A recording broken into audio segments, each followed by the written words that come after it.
সকলো শেষ কৰি পেলালে প্ৰধান শিক্ষকে কৈছিল মোৰ ভাগ্যই বেয়া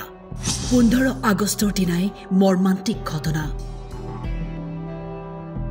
দক্ষিণ কামৰূপৰ গৰৈমাৰীৰ 1 নং লাৰুৱাজন প্ৰাথমিক বিদ্যালয়ৰ প্ৰধান শিক্ষকৰ দায়িত্বত আছিল গজেন্দ্ৰ তবাদাৰ কিন্তু তেওঁ সেই মানসিক চাপ সহ্য কৰিব পৰা নাছিল বুলি উল্লেখ কৰিছিল ঘৰৰ মালিকক তেখেতে মোৰ লগত অলপ ডিল কৰিছিলে আজি 3-4 দিন হল তাৰ মানে বহুত মানে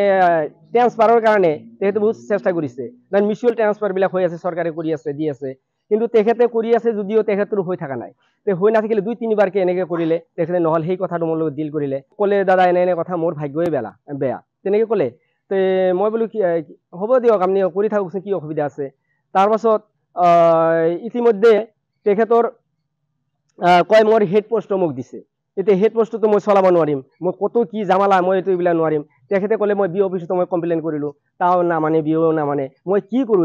এইবিলাক টেনশনতে মোৰ বথাৰে তেখেতে এনেকুৱা কামটো কৰিছে প্ৰধান শিক্ষকজনে এই বিষয়ে শিক্ষা বিভাগত মৌখিকভাৱে অৱগত কৰাইছিল কিন্তু তেখেতে কোনো ধৰণৰ সঁহাৰি নোপোৱাৰ বাবে এই সিদ্ধান্ত লোৱাৰ অভিযোগ 2 কন্যা সন্তানক এৰি প্ৰধান শিক্ষকজনে সকলো নিঃশেষ কৰাৰ ঘটনাই অঞ্চলজুৰি চাঞ্চল্যৰ সৃষ্টি কৰে কুন্তলীৰ পৰা ৰেজাউল কবিৰৰ ৰিপৰ্ট টাইম 8